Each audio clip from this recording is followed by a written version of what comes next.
Isang manghuhula ang nagbigay ng ilang kakatwang prediksyon kay Ligaya, kabilang na ang isang itim na pusa na kakanta sa kanya, isang lalaking kulang ang daliri na magbibigay sa kanya ng regalo, at pagkatapos niyon ay dapat siyang pumunta sa rest house ng kanyang biyenan ng walang pasabi. Itinuring ito ni Ligaya na isang ganap na kalokohan at hindi sineryoso ang anumang salita. Ngunit nang magsimulang makatoto ang maga di kapanipani walang hula, nagsimula siyang kabahan. Sa huli, nanaig ang kuryosidad sa sentido komun at walang paalam sa kanyang biyenan, nagpasya siyang pumunta sa rest house. Pagdating niya, nakitang hindi nakakandado ang tarangkahan at tahimik siyang lumapit sa bahay. Napakaluma ng apartment nato, sabing babaeng bibili, habang sinusuri ang silit na may mapanuring tingin. Well, 90 pa po kasi ang construction, nakalagay naman po yan sa anunsyo, kibit balikat na sagot ni Ligaya na nakatayo sa may pintuan. Sumimangot ang babae at lumapit sa bintana at sa pintong ang balkonahe.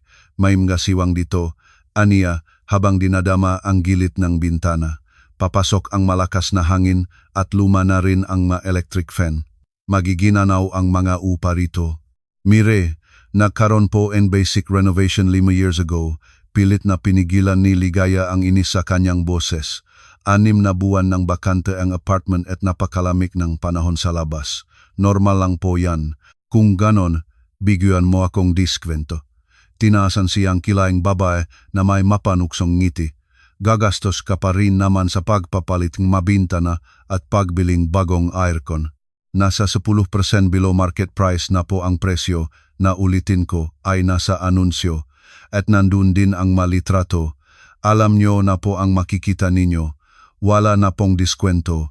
Isang hindi magandang kilos ang ginawang babae at nagmartsa palabas ng pinto. Sa ugali mong yan, hinding-hindi mo to may bebenta, maanghang niyang sabi. Delikado ang barangay, luma ang renovation, sira-sira ang mga bintana at malamang maraming ipis at surot dito. Have a good day, sabi ni Ligaya habang binubuksan ang pinto para sa hindi magandang bisita. Suminghal ang ginang, tiningnan siya na parabang basura at naglakad patungo sa elevator. Sinundan siya ni Ligaya ng tingin na may halong inis at napabuntong hininga. 6 na buwan nang ibinebenta ang apartment mula nang paalisin nila ni Ramon ang maumupa at hanggang ngayon wala pa ring nangyayari. Hindi na nila ito mapaupahan ulit at hindi rin umusad ang pagbebenta. Isang sumpa. Iyon lang ang naisip niyang dahilan. Anong hindi niya nagustuhan ngayon? Tanong ng kanyang asawa nang pumasok si Ligaya sa kotse. May pumapasok daw na hangin. Imagine, sagot niya. Ginagaya ang boses ng antipatikang babae. Baka sa loob ng ulo niya pumapasok yung hangin. Biro ni Ramon. Malamang, ngumiti si Ligaya habang may binubulong. Hayaan mo na, may bebenta rin natin yan. Tinapik ni Ramon ang balikat ng asawa. Kung hindi ngayon, bukas. Paano kung kumuha tayong real estate agent? Naisip niya ng malakas. Siyempre, para bayaran pa natin siya ang komisyon, protesta ang asawa. Hindi deserve ang maparasite na yon ni isang kusing. At yung proyekto mo, kailangan natin ng para. Tumingin si Ligaya sa kanya na may bahit ng pagkakasala. Tingnan mo, lumingon si Ramon sa kanya. Pwede kong buksan ang gym ko ng mas huli. Pwedeng itago muna ni Andoy ang equipment. May 1 o 2 buwan pa tayo. Pinaandar niya ang kotse at umalis sa paradahan. Paano kung sa susunod, ako na ang magpakita ng apartment? Biglang mungkahi ni Ramon. Sa huli, interest ko rin naman ang pagbebenta. At siguradong hindi ganyan ang magiging asal ng mababae sa akin. Sige, pwede kang pumunta. Pumayag si Ligaya matapos ang sandaling pag-aalinlangan. Bukas, pagagawa kita ang kopya ang susi. Perfect. Ngumiti si Ramon ng may kasiyahan at pinihit ang radyo. Nilakasan ang volume. Nakatingin si Ligaya sa labas ng bintana, nakasandal ang pisngi sa kanyang kamao na nasa pinto ng kotse. Bakit ba napakamalas niya? Hindi niya may benta ang apartment. Hindi makahinging advance sa trabaho, ni hindi magawa ang leche flan ayon sa resipeng kanyang biyenan. Sa labas, Ang tanawin ngang siyudad sa tagulan ay nagpapatuloy makapal na ambon at mga ilaw sa bintana. Siyempre, hindi naman palaging baksak ang loob ni Ligaya. Ilang taon na ang nakalipas, pagkatapos ng isa pang bakasyon, tiningnan ng babae ang sarili sa salamin, umiling na may pagkadismaya at napagpasyahan na oras na para magbawas ng timbang. Mahilig si Ligaya sa matatamis, bagamat alam niya ang pinsalang dulot nito sa kanyang katawan, ngunit ang mga masasarap na tsake at malalambot na sufle ay labis siyang tinutukso kaya imposibleng labanan. Ang resulta, mga hindi kanais-nais na taba sa baywang, balakang at tiyan. Matapos ang panlup na negosasyon sa pagitan ng konsensya at bulsa, nag-enroll si Ligaya sa isang gym malapit sa trabaho para mag-ehersisyo tuwing gabi.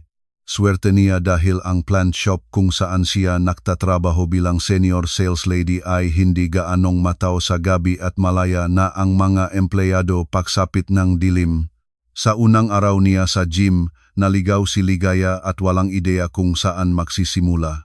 Ang sagot ay dumating mula sa isang kaakit-akit na instructor na agad nagalok ng tulong at in-enroll siya sa mga individual na klase. Ganon nakilala ni Ligaya ang magiging asawa niya, si Ramon. Unti-unti, ang kanilang samahan ay lumampas sa gym. Nagsimula silang mag-date, mamasyal, bumisita sa mga interesanteng lugar at isang kakaibang detalye ang nabunyag na matagal nilang hindi napag-usapan.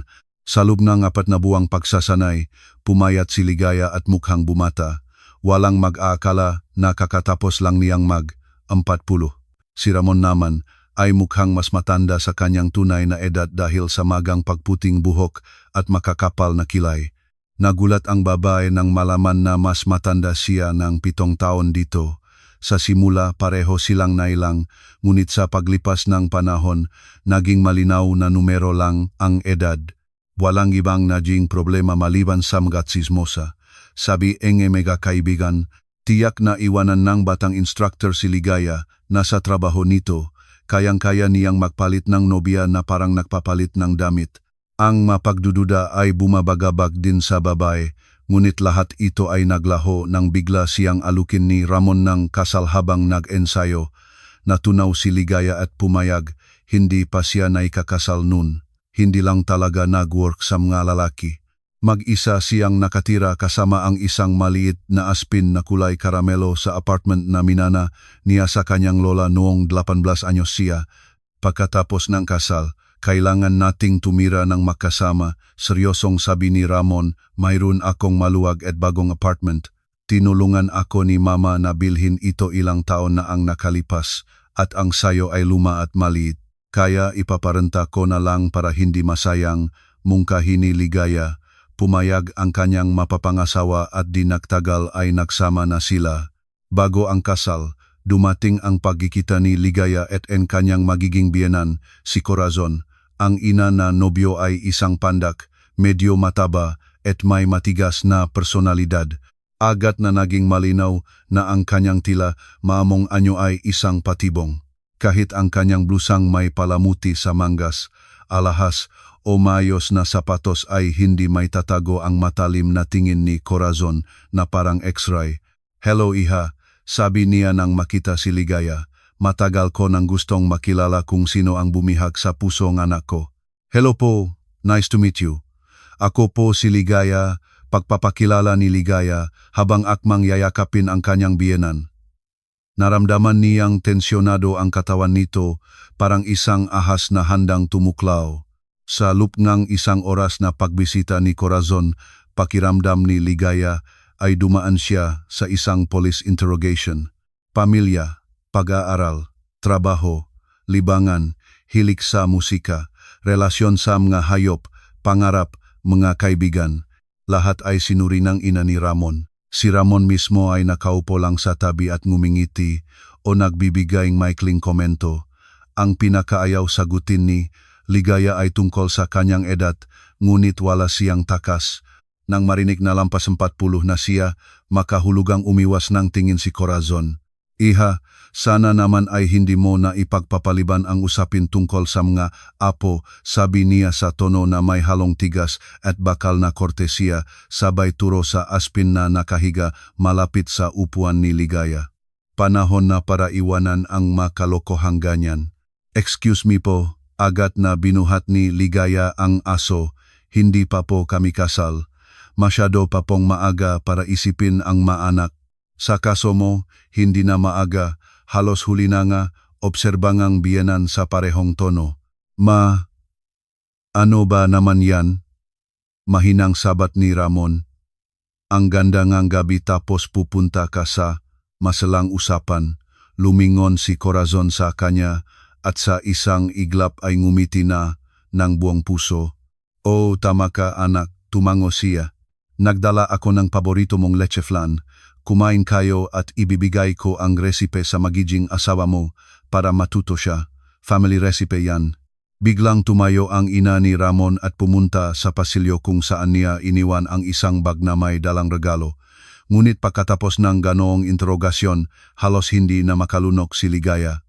Ang natitirang bahagi nga gabi ay napunta sa usapan tungkol sa nalalapit na kasal. At nang sa wakas ay nagpaalam si Corazon at umalis, napabuntong hininga si Ligaya at halos mapaupo sa sahig. Ay, halatang hindi niya ako gusto, Mon, malungkot na tingin ang ibinigay ni Ligaya. Kalokohan, iwinasiwas ni Ramon ang kamay. May pagkamahirap lang talaga si Mama, pero masasanay din siya sa iyo. Mon, pasensya na, pero sa talento niyang yon, dapat nagtrabaho siya sa NBI, hindi napigilan ni Ligaya. Naging assistant siya sa Public Prosecutor's Office, ngumiti ang lalaki. Halos 15 taon na siyang retirado, pero mahirap kalimutan ang mga nakasanayan. Kinakabahang tumawa si Ligaya at napalunok. Nun niya naisip na naiintindihan niya ang ama ni Ramon. Imposibleng makatakas sa ganong urienge babae. Ang kasal ay hindi magarbo, ngunit tradisyonal, may reception, handaan at cake. Ganun palagi ang pangarap ni Ligaya para sa kanyang malaking araw. At kahit 40 na siya, kailangang matupad ang mga pangarap noong bata pa. Ang damit ay perpekto sa kanyang ton na katawan, resultang matinding pagsisikap at dedikasyon sa gym. Sa kanyang tabi, ang gwapong nobyo na nakasuit sa paligid, mga kamag-anak at kaibigan, at kahit ang seryosong mukha ni Corazon na may pekeng ngiti ay hindi nakasira sa mood ni Ligaya. Pagkatapos ng kasal, nagsimula ang normal na buhay ng isang karaniwang pamilya. Lumipat na si Ligaya sa apartment ng asawa at nakahanap ng maupa para sa kanya. Patuloy na nagtrabaho si Ramon bilang instructor at nagsimula pangang magbigay ng mga group class, habang si Ligaya ay nanatili sa kanyang trabaho bilang senior sales lady sa plant shop. 3 taon ang lumipas ng tahimik at halos hindi na mamalayan. Nakaipon ang babayad na kabili ng kotse, hindi bago, ngunit sapat para sa isang baguhan sa pagmamaneho. Nakakuha si Ramon ng mahalagang titulo sa kanyang larangan bilang isang physical education professional at tanging ang mapaminsan-minsang paglitaw ng biyenan ang naglalason sa buhay ng mag-asawa. Walang nakikitang masama ang lalaki sa mga indiscreet na tanong ng kanyang ina tungkol sa mga anak, ngunit hindi rin niya ito pinag-usapan kay Ligaya. Nagpasya, siyang hayaan na lang ang mga bagay-bagay. Walang nag-iisip na magmadali para magkaanak para lang mapatahimik si Corazon. Gayunpaman, gusto pa rin sana ni Ligaya na magkaroon ng kahit na mapayapang relasyon sa kanyang biyenan. Sinubukan niyang gawin ang leche flan gamit ang resipe nito, ngunit hindi niya makuha. Sinubukan niyang magsimula ng usapan tungkol sa ibang mga paksa maliban sa mga apo, ngunit hindi rin nagtagumpay. Sinubukan niyang lumapit sa pamamagitan ng paksa tungkol sa rest house, hindi rin ito masyadong gumana. Ang rest house, sa katunayan, ay matagal ng pag-ari ni Corazon. Tuwing tag-araw, nagtatanim siya ron ng mabulaklak, namimitas ng prutas, ngunit hindi niya masyadong gusto ang pag-aalaga ng mga halamanan. Mas gusto niyang magpahinga at makipagwentuhan sa mga kapitbahay sa buong taon na sinasabing nakakasakal ang hangin sa apartment sa Maynila. Minsan, Pumupunta rin doon sina Ramon at Ligaya para magihaw o tumulong sa bahay. Sa bawat pagkikita, pakiramdam ni Ligaya ay tinitiis lang siya ng kanyang biyenan dahil sa paggalang at pagmamahal sa anak nito. Sa huli, sumuko si Ligaya sa mga bigong pagtatangka at hinayaan na lang ang mga bagay-bagay. Sa mga family gathering, kumikilos siya ng magalang, ngumingiti, ngunit wala ng iba, at tila lahat ay kontento na sa ganung estado. Man-6 na buwan na ang nakalipas, biglang nakaroon ng ideya si Ramon na magbukas ng sarili niyang negosyo, isang gym. Isang kakilala ang nangako na magbebenta sa kanyang nga gamit na equipment sa magandang presyo at tutulong sa renovation kung kinakailangan. Gayunpaman, ang negosyo ay mangangailangan ng malaking puhunan. Noon iminungkahi nga, asawa na ibenta ni Ligaya ang kanyang apartment bago sila ikasal at invest sa kanyang ideya. Nangako si Ramon ng kalahati ng kita at tiniyak sa kanya na sa kanyang karanasan at galing hindi mauubusan ng mga kliyente ang gym. Nag-isip ang babae at pumayag. Mahal niya ang kanyang asawa at nagtitiwala siya rito. Mula noon, ibinebenta na ang apartment, ngunit walang tagumpay. Gaya, kamusta? Masiglang bating isang driver kay Ligaya habang inilalagay ang isa pang papangang magabagong dating na halaman sa bodega. Uy Andoy, sagot niya habang minamarkahan sa listahan ang kargamento ng ficus. Eto, ganun pa rin. Ikaw. Matagal nang magkaibigan sina Ligaya at Andoy at ilang taon nang nagtatrabaho sa isang kumpanya. Siya ay isang driver na naghahatid ng mga paninda mula sa bodega patungo sa tindahan. Siya naman ay nagsimula bilang intern at naging sales lady. Makaklase na sila mula elementarya, ngunit naging mas malapit sila dahil sa trabaho. Kapag nakikita sila, mahirap hindi maniwala na totoo ang pagkakaibigan ng lalaki at babae. Matagal nang kasal si Andoy, may isang anak, at si Ligaya naman ay ikinasal na rin. Nang mapansin ang kalungkutan sa boses ng kaibigan, inilagay ni Andoy ang isa pang papak sa estante at tiningnan siya ng mabuti. Bakit ganyan ang mukha mo? Parang may burol. May bastos na buyer sa viewing, buntong hininga ni Ligaya. Yun lang, nagulat ang lalaki. Dahil lang sa ganyan-ganyan ka na, gusto mo na bang maibenta agad? Kailangan, idiniin ni Ligaya ang ballpen sa listahan. Hindi pwedeng maghintay ng matagal ang kaibigan ni Mon para sa mga equipment, may iba ng interesado. Alam mo, masyado mo lang iniisip yan. Iwinasiwas ni Andoy ang kamay. Sabi ngang asawa kong si Clara, lahat ng bagay ay may tamang panahon. Ibig sabihin, hindi pa lang lumalabas ang tamang buyer para sa property mo. Paano kung wala na akong panahon para maghintay? Tinapik-tapik ni Ligaya ang ballpen sa mga paso ng hiedra. At saka, Andoy, hindi ako naniniwala sa mga ganyang signs of destiny. Malika diyan, sabing lalaki habang ibinababa ang isang sakong lupa. Minsan, kailangan nating bigyang pansin yan. May idadagdag pa sana siya, ngunit biglang kumurap-kurap ang ilaw sa bodega at nawala. Tanging nga pulang emergency sign na may nakasulat na exit ang nanatiling nakasindi. Anong nangyari? Kumunot ang no ni Ligaya. Hintayin mo ako rito, titignan ko kung anong nangyari. Tumango si Andoy, binuksan ang flashlight ng kanyang cellphone at nagpatuloy sa pagdiskarga ng mga halaman. Pagkalipas ng 10 minuto, bumalik ang babae sa bodega na may dalang flashlight din. May natumbang puno dahil sa hangin sa kabilang kalye at natamaan ang makabel ng Meralco sa linya natin. Imporma niya sa driver, tumigil ang cash register, pati ang computer ko. Sabing Meralco, mamayang gabi pa nila ayusin, kaya pinapauwi na lahat ng management. Walang silbi, hindi mapoproseso ang mga benta at mababangga lang ang customer ang mapaso sa dilim. Sige, tatapusin ko lang tong idiskarga. Inayos ni Andoy ang kanyang sombrero. Sa loob ng 10 minuto, tapos na ang trabaho. Naglalakat na sana si Ligaya palabas ng madilim na bodega nang tawagin siya ng kaibigan. Gaya, tara, upo muna tayo sa kapihan sa kanto. Ikaw ang huling delivery ko ngayon, at ikaw naman, may biglaang day off. Matagal na tayong hindi nakwekwentuhan. Ano game? Sige tara, Iwinasiwas ni Ligaya ang kamay. Tama ka.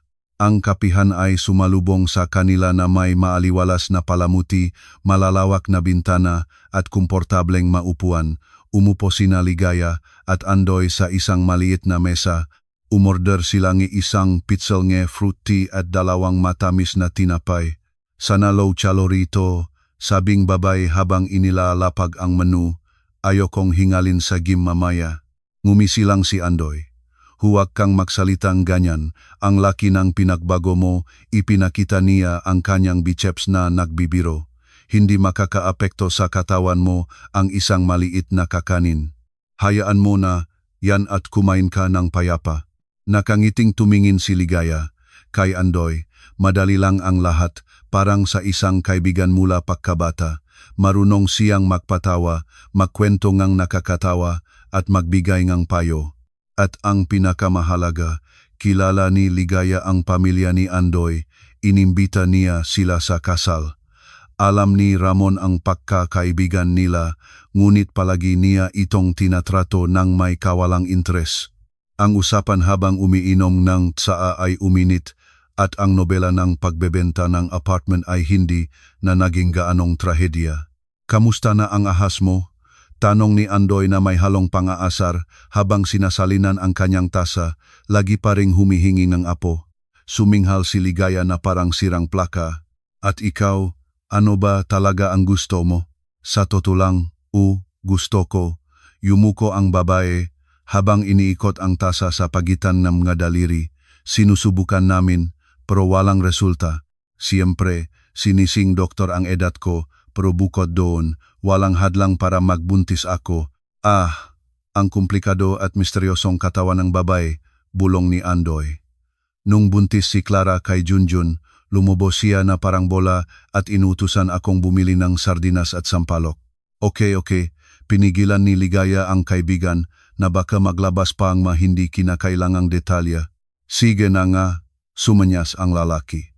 Pero at least, si Junjun mahilig sa isda mula pagkabata. Ang usapan ay nagpatuloy mula sa isang paksa patungo sa iba. Sa labas, may mahinang ambon. Sa gitna ng biro at kwentuhan, hindi napansin ng magkaibigan ang isang babaeng blonde na pumasok sa establishmento, nakipag-usap sa isang empleyado, at pagkatapos ay tumingin sa kanila ng kakaiba.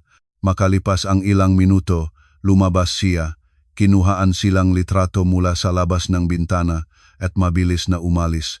Di nagtagal, naubos ang tasaa at kinain na ang matinapay. Matapos bayaran ang bill, naghanda na silang umalis.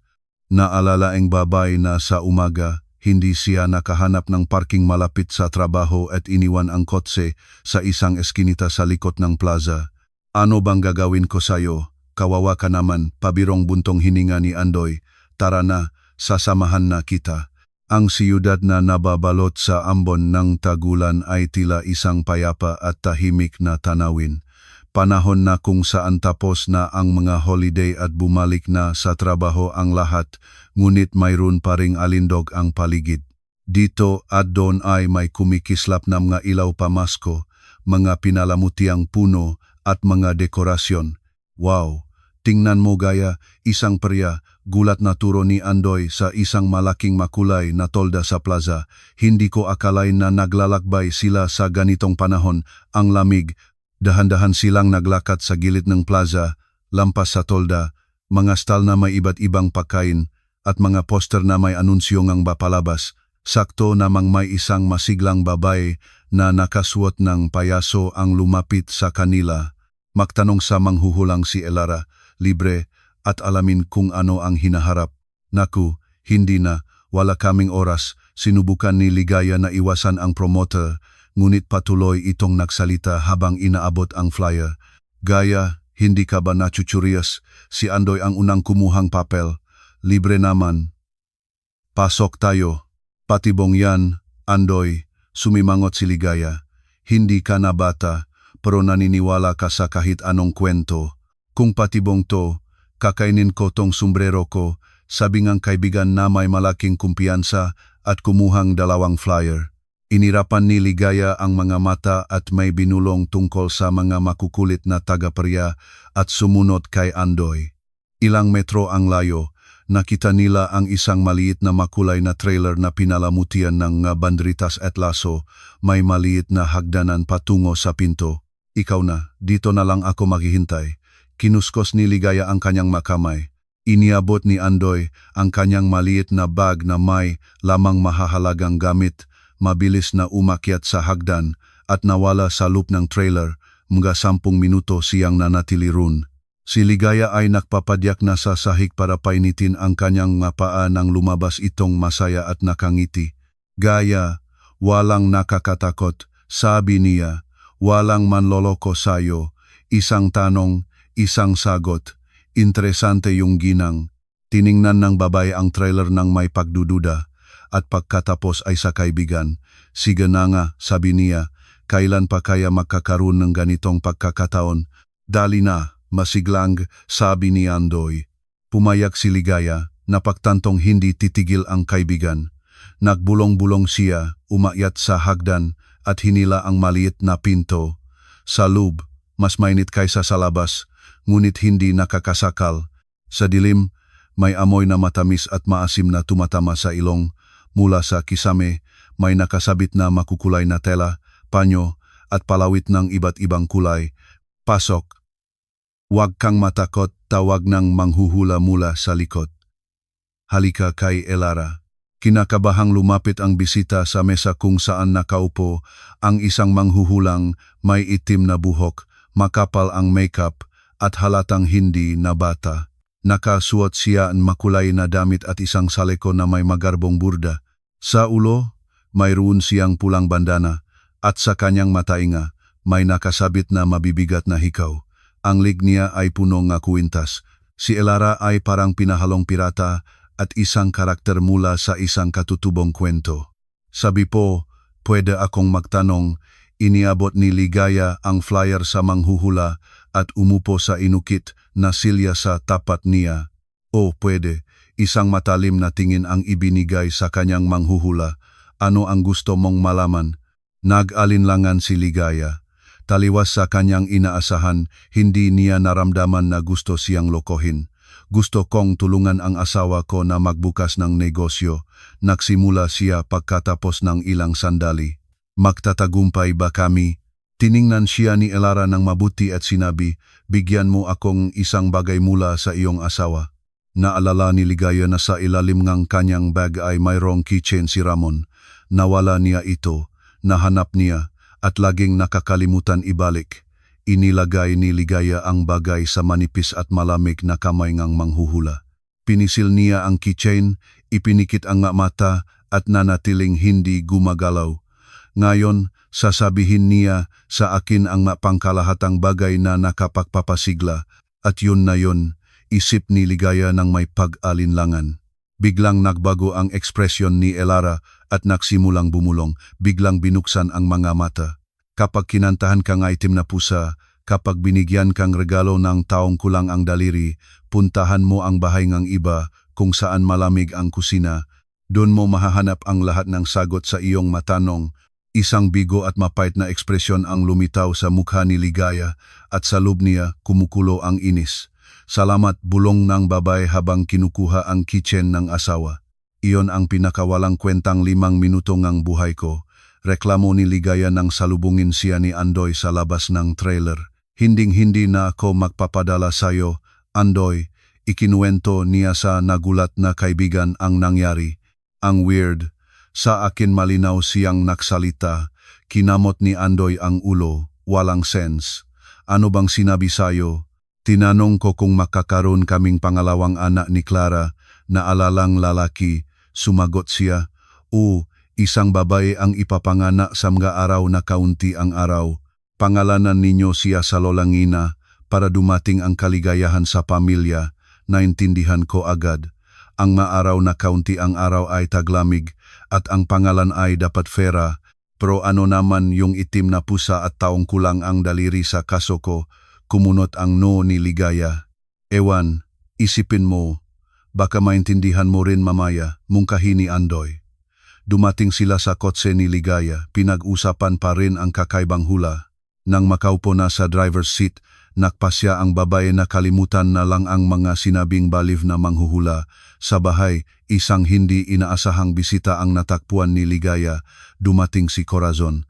Nag-uusap sila ni Ramon sa kusina habang uminom ng tsa at tila pinag-uusapan ang tungkol sa rest house no Buenan. Kumunot ang no ni Ligaya. Kahit na 19 taon lang ang agwat na kanilang edad, pakiramdam niya sa harap ng inang kanyang asawa ay para siyang isang estudyanteng nagkamali at ipinatawag sa principal's office. Magandang hapon po, kain po tayo, sumilip si Ligaya sa kusina na may pilit na ngiti. Oh, asawa ko, hello, halika, samahan mo kami, kain ka, nagdala si mamang paborito mong leche flan. Naku, hindi na po, salamat, magalang na tumanggi si Ligaya. Kumain na po ako pagkatapos ng trabaho. Hindi pa po ako gutom. Kailangan mong kumain ng regular. Puna ni Corazon. Nakakasama sa kalusugan. Ang masasamang gawi. Nanahimik si Ligaya, ngunit naisip sa sarili na ang pag-inom ng kape sa gabi ay hindi rin naman magandang gawi. Pumunta siya sa kwarto, nagbihis, inayos ang bag at hinaplos ang asong si Manny na kagigising lang. Samantala, nagpasya nang umalis ang bisita. Huwag mong kalimutan ang linggo sa loob ng 2 linggo, Mon, paalala ni Corazon sa anak. Tumango ang lalaki na tila nainip at tinulungan ang ina na isuot ang coat. Naisip ni Ligaya na bastos kung mananatili siyang nakahiga sa sofa kaya pumunta rin siya sa pasilyo. Iha, nagpa-check up ka na ba sa OBGYN? Tanong ng biyenan na may matalim na tingin habang inaayos ang kanyang balabal. Perpekto ang kalusugan ni Ramon, instructor siya at regular na nagalaga ng katawan. Sa lahat ng taon na ito, naging malinaw sa akin na ang problema sa kawalan ng apo ay hindi siya, kundi ang asawa niya. Napanganga si Ligaya sa bastos na atake. Oh, okay naman po ako, sagot niya na parang nagpapaliwanag. Hindi na po kailangang mag-alala. Ma, dumating na ang taxi. Malelate ka na. Minadali ni Ramon ang ina para iligtas si Ligaya sa mga susunod pang atake. Paalam, hirap na sabi ni Ligaya, gusto niyang may basagin, ganun katindi ang galit na kumukulo sa loob niya. Ilang minuto pakaraan, bumalik si Ramon. Si Mama, tulad ng dati, pasensya ka na, kibit balikat niyang sabi. 4 na taon na at laging ganyan, na parabang hindi kami nakakaanak para lang kontrahin siya, huwag mo nang personalin. Niyakap siya ni Ramon, luma na kasi ang pananaw niya. Pamilyang walang anak ay depektibong pamilya. Ako ang depektibo para sa kanya, hindi napigilan ni Ligaya. Ramon, kahit anong gawin ko, kahit gaano ako magsikap, palagi niya akong titingnan na parang isang daga.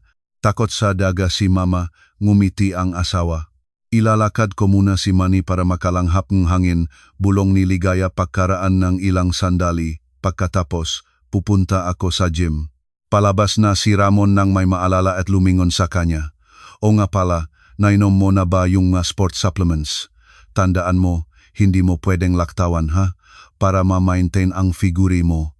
Pagbalik ko, iinumin ko, sagot ni Ligaya. Mula nang magsimula sila sa gym, pinili ni Ramon ang isang kumpletong set ng mga food supplement para sa mga atleta. Sa tulong nito, mas mabilis nawawala ang sobrang timbang at mas mabilis lumalaki ang makalamnan. Uminom din ng katulad na produkto ang asawa at maingat na sinusubaybayan na hindi makaligtaan ni Ligaya ang kanyang dosis.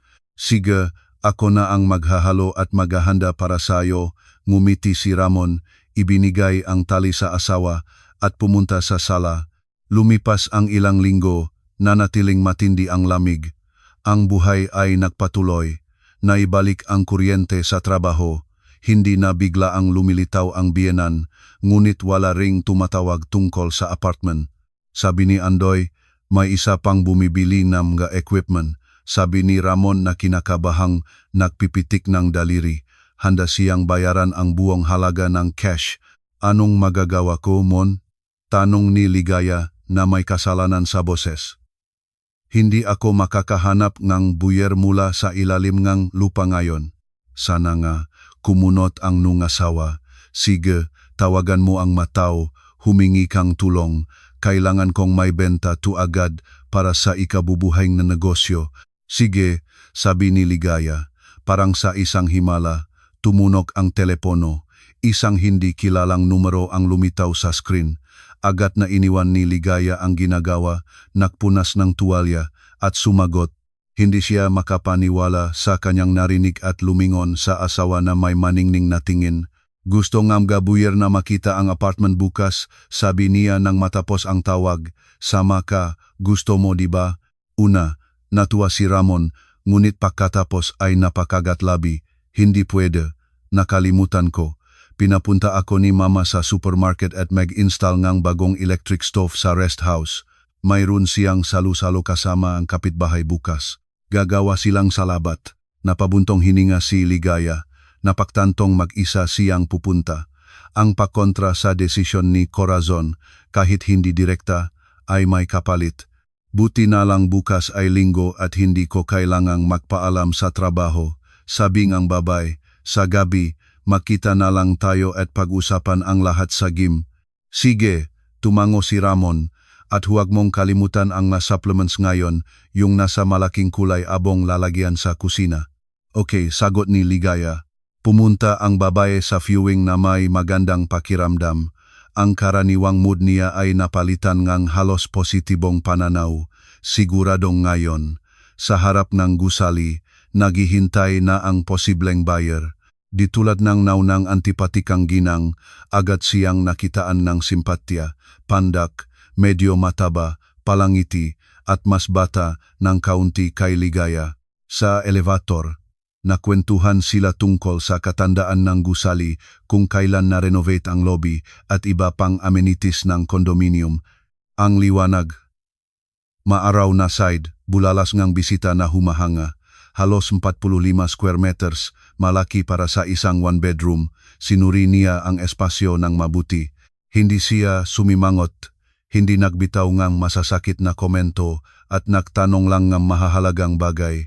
Okay, pinalitan na ang mga tubo, inayos na ang mga tiles, ano to, built-in closets, naku, ang luma na, sabi ng buyer, pero pwedeng i-preserve, kailangan lang i-modernize. Hindi masama ang extra na espasyo. Napangiti si Ligaya sa kanyang reaksyon. Sanay na siya sa mga ibang klaseng pagsusuri sa kanyang apartment kaya't kakaiba ang marinig ang kabaliktaran. At itong bintana, alisin natin at isasama ang balkonahe sa kwarto, insulate natin, patuloying baya, magiging mas maliwanag at maluwag, perpekto. 10 minuto pagkatapos, sinabi ngang ginang na gusto niya ang apartment at pwedeng isara ang deal kinabukasan. Tuwang-tuwa si Ligaya at hindi agad nakareact. Nag-usap sila tungkol sa ilang formal na detalye at nakasundong magkita para tapusin ang negosasyon sa loob ng 2 araw. Habang masayang nag-uusap, lumabas sila ng gusali at doon nangyari ang hindi inaasahan. Nadulas ang buyer sa basang hagdan, sumigaw at bumaksak. Okay ka lang po, agad na tumakbo si Ligaya para tulungan siyang tumayo. Boka pa ba? Hindi ka nasaktan. Itong City Hall, hindi nililinis ang hagdan, parang na-spray ng paa ko. Ang sakit, sabing buyer habang kumakapit sa braso ni Ligaya. Dinala ni Ligaya ang babae sa emergency room, inaalok na ihatid. Salamat, pero pwede bang sa bahay ko na lang? Sir John ang asawa ko. Siya na ang bahala. Pumayag si Ligaya. Dinala nila ang babae sa kotse at umalis. Sa daan, ikinuwentong buyer na para sa anak niya at sa nobya nito ang apartment bilang regalo sa kasal at gusto nilang simulan agad ang renovation. Tiniyak ni Ligaya na malinis ang papeles ng apartment.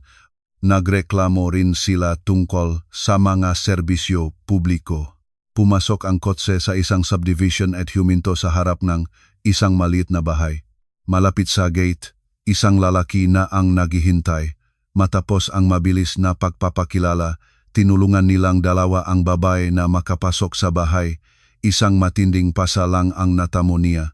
Inalok pa si Ligaya ng kape bilang pasasalamat, ngunit magalang siyang tumanggi. Nagpaalam siya at lumabas para hanapin ang kotse. Napakaganda ang kanyang mood. Gusto niyang bigyan ang treat ang sarili, mamasyal sa mga tindahan at tawagan ang asawa. Ngunit ang magagandang isip ay naantala ng isang hindi inaasahang bisita. Sa hood ng kotse, nakita ni Ligaya ang isang malaking itim na pusa. Nagpapainit ang pusa sa mainit na metal ng makina. Hoy, kaibigan, naiintindihan ko pero kailangan ko nang umalis. Lumapit ang babae at iniunat ang kamay sa pusa na biglang suminghal sa kanya. Pagkatapos, tumayo ito, naginat, umarko ang likod, humikab at ilang beses nang umiyaw ng matagal. Okay, iwinasiwas ni Ligaya ang kamay. Ang ganda ng boses mo, pero kailangan ko na talagang umalis.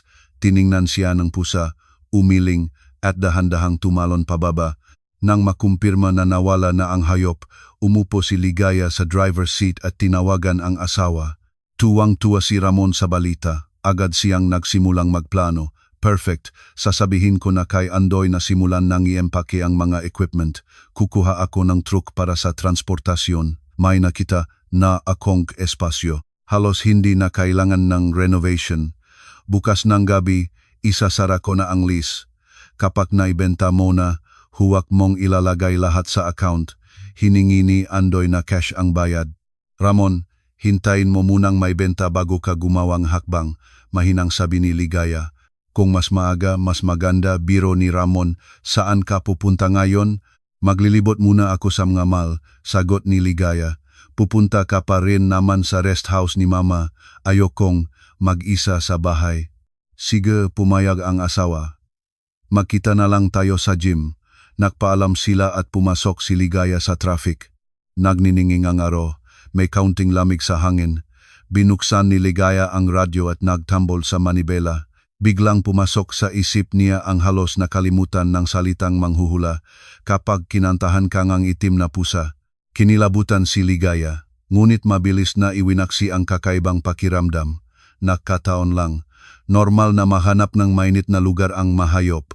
Nadaanan ngang babae ang kanyang pinagtatrabahuhan, ngumiti at pumarada sa paboritong kapihan.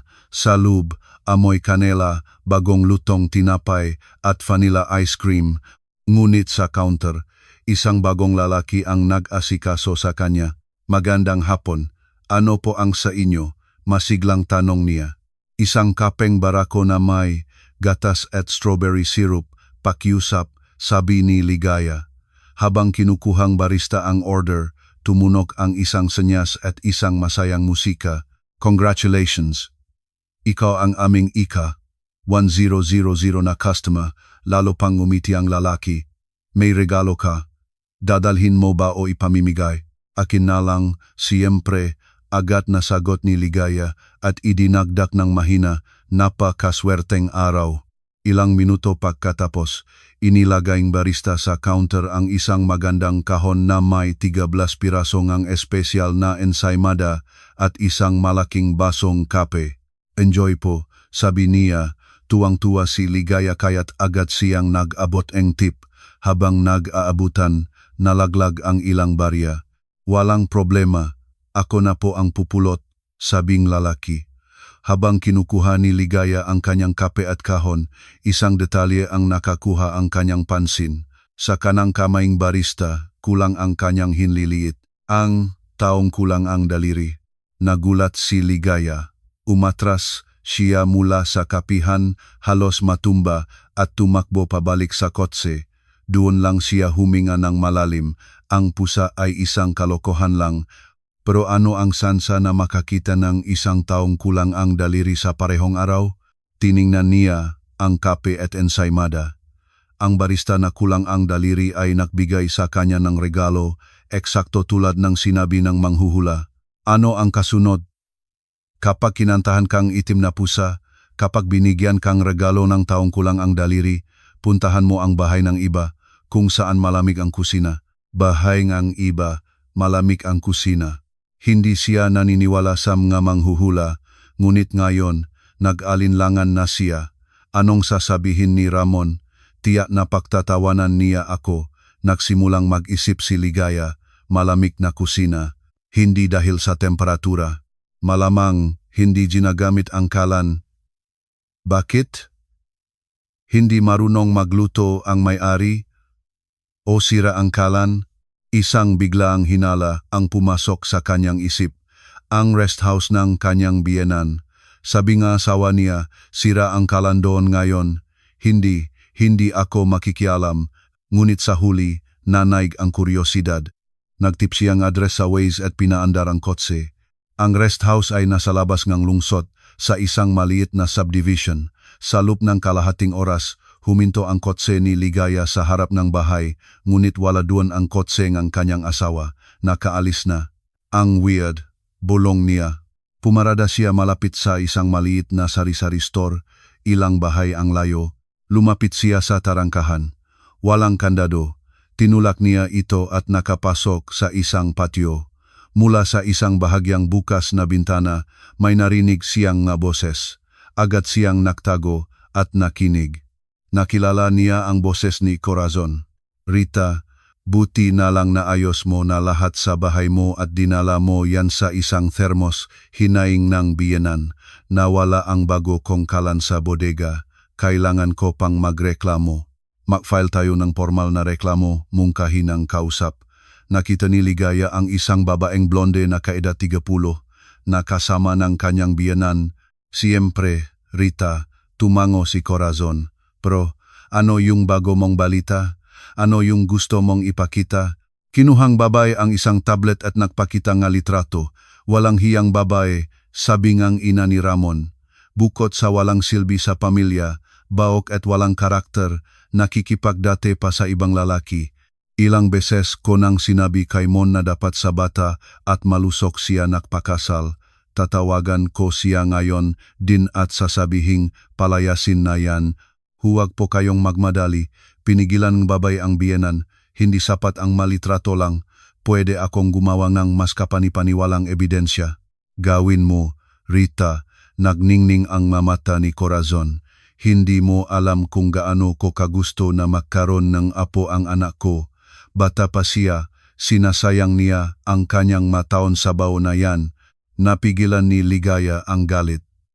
Nalaman niyang pinag-usapan nila ang pagkikita nila ni Andoy. Tutulungan kita, Rita, sabi ng babae. Gagawa ako nga peking pag-usap. Nahanap ko na sa internet ang page ng lalaki. Kaibigan niya, matagal na silang nag-usap. Magandang motibo para sa isang biglaang pag-ibigan. Pero kapag iniwan ng anak mo ang matandang asawa niya, gusto kong pakasalan niya ako. Ritita, masaya ako sa ganyang manugang, ngumiti si Corazon. Matagal na kayong makakilala. Hindi ko maintindihan kung bakit hindi ka niya pinakasalan nun pa. Nalaglag ako sa pugat ng mga ahas, bulong ni Ligaya. Narinig niyang si Rita ay isang graphic designer. Handa si Corazon na akusahan siya ng pagnanakaw o kung ano paman para lang mapahiwalay sila ng anak. Naalala ni Ligaya na nakita na niya si Rita sa kasal nila at sa birthday ni Ramon. Matagal na pala nilang pinaplano kung paano siya alisin. Kailangan niyang sabihan agad ang asawa niya. Maingat siyang umatras, lumabas sa tarangkahan at bumalik sa kotse. Ang manghuhula ay tama. Nahanap niya ang masagot. Tahimik ang biyahe pauwi. Nakatingin lang si Ligaya sa daan. Ang magandang araw ay naging isang napakasamang bagyo. Ayon sa kanyang kalkulasyon, dapat nasa gym na si Ramon. Nagpasya si Ligaya na dumaan muna sa bahay para kunin ang kanyang gamit. Sa apartment, sinalubong siya ni Manny. Habang hinahaplos ang aso, naisip niyang ilakat ito. Hinanap niya ang tali, ngunit hindi niya makita. Nasa kusina, nagmadali siya papunta doon at nagulat na sarado ang pinto. Pagbukas niya lalo siyang nagulat. Malapit sa bar counter, nakatayo si Ramon na may suot na headphones. Sa paligid, may mga bote ng sports supplements. Mayroon ding isang walang laman na pakete ng gamot. Maingat niyang inililipat ang laman ng makapsula mula sa pakete sa isa sa mabota ng supplements na para sa kanyang asawa. Anong nangyayari dito? Tanong ni Ligaya. Nanigas si Ramon. Tinanggal niya ang kanyang headphones. Hindi ito ang iniisip mo. Bitamina lang to. Sinubukan niyang itago ang pakete, ngunit mabilis siyang nahawakan ni Ligaya. Ang kahon ay naglalaman ng mga birth control pill. Nilalagyan mo ako nito, galit na sabi ni Ligaya. Alam mo kung paano ako pahirapan ng nanay mo dahil sa kawalan ng apo. Alam mo lahat, pero ginagawa mo pa rin to. Hindi ka pala tanga tulad ng sinasabi ni Mama. Ngumiti si Ramon ng may pang-asar. Bagaman, ang hindi mo pagpansin nito sa loob ng 3 taon ay katawa-tawa. Umatras si Ligaya. Nagtitiwala ako sayo. Minahal kita. Bakit? Dahil isa kang maginhawang kapareha at hindi ka sagabal, sagot ng asawa na may pagamak. Nariyan ka lang, nag-alaga ng iyong nga halaman, hindi humihingi ng marami, tinitignan mo ako ng may debosyon. Sinubukan ko pang makipag-ayos sa nanay mo, mapait na naalala ni Ligaya.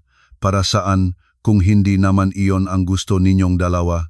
May sariling pananaw si Mama sa aking kaligayahan at mayroon din ako, kibit balikat ni Ramon. Sino ako para makipagtalo sa kanya? Mas madaling gawin ang gusto ko ng tahimik. Duwag, sabi ni Ligaya.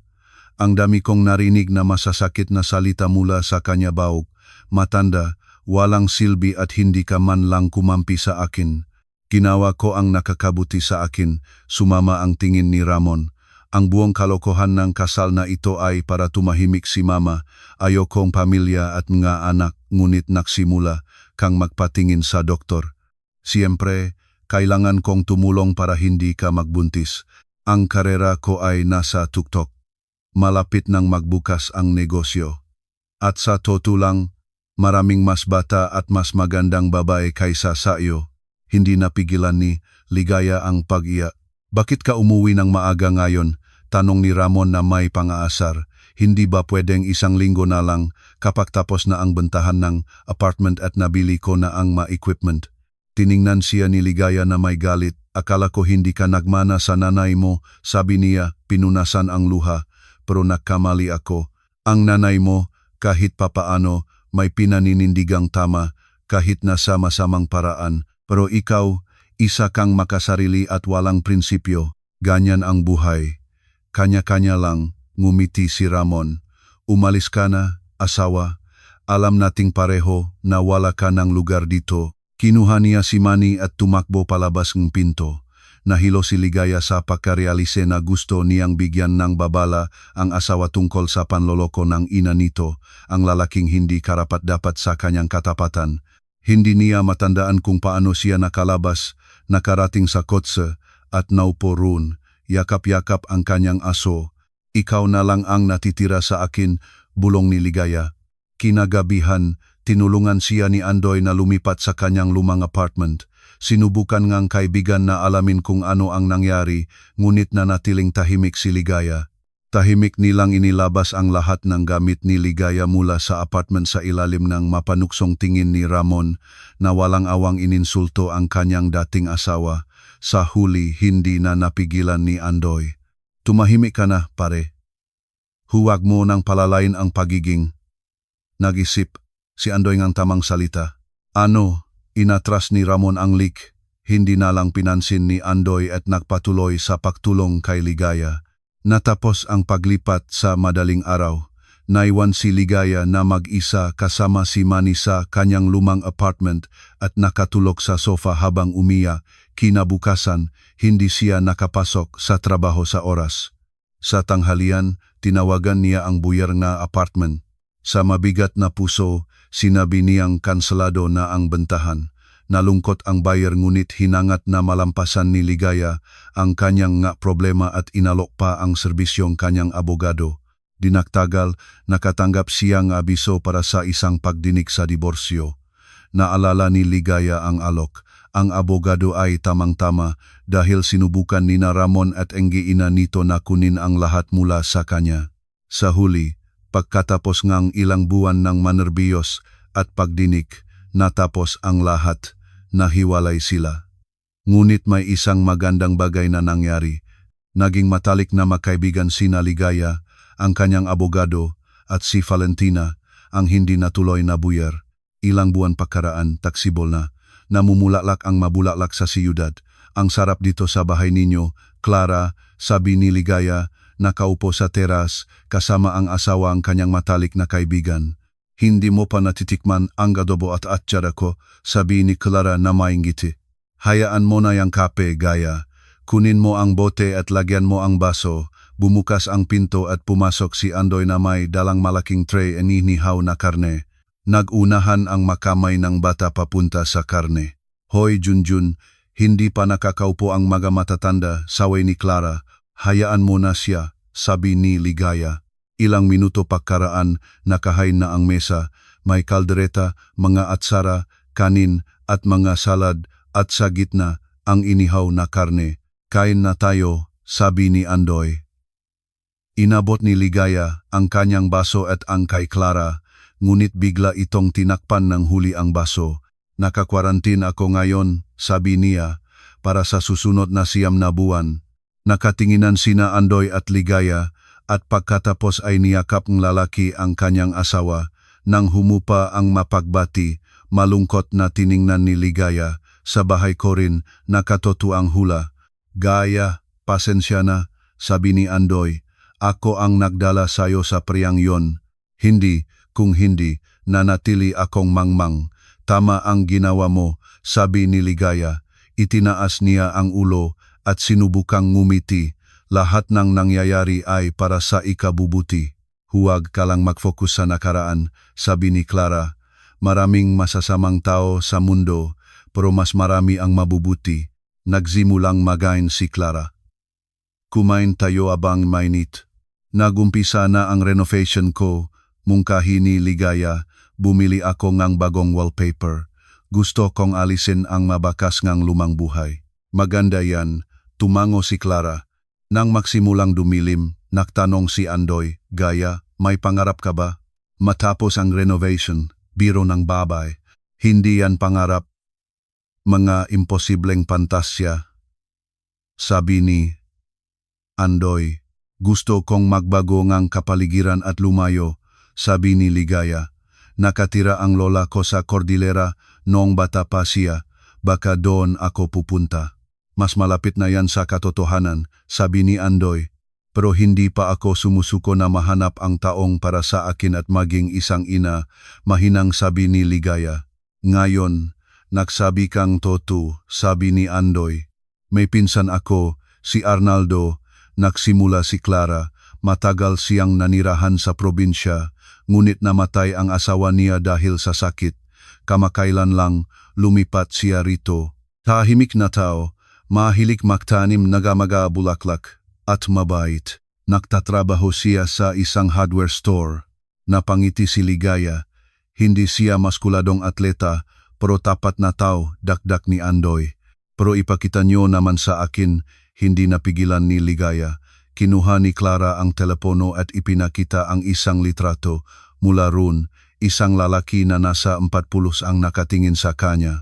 Nakasuot siya ng plight na damit, kupas na maong at sombrero, nakatayo sa harap ng isang maliit na bahay. Hawak niya ang 2 pasong ng violets at bahagyang nakangiti. Ang tingin na estranghero ay tila napakabait, tapat at malinis. Gusto mo bang ipakilala ka namin? Mahinang tanong ni Andoy. Sa susunod na long weekend, pwede nating ayusin. Tiningnan sila ni Ligaya at nag-isip. Kailangang malampasan ang mga lumang sugat. Bakit hindi ito itapon at payagan ang sarili na huminga muli, mabuhay, sumubok, maging masaya, tumawa at maniwala sa mas mabuti? Sige, sasama ako, sabi niya. Mabuti. Natuwa si Andoy. Kung gayon, mag-toast tayo para sa hinaharap na pagkikita. Brindis. Tumawa si Ligaya at itinaas ang baso. Nakwentuhan pa sila ng matagal. Sa huli, nakatulog na si Junjun sa sofa, yakap-yakap si Manny. Muling natuwa si Ligaya sa tanawin at naisip na sa wakas, tapos na ang masamang yugto at sa hinaharap, mga magagandang bagay na lang ang nahihintay sa kanya, isang masarap na paglalakbay at isang pagkikita na maaring mag-anunsyo isang bago at interesanteng kwento.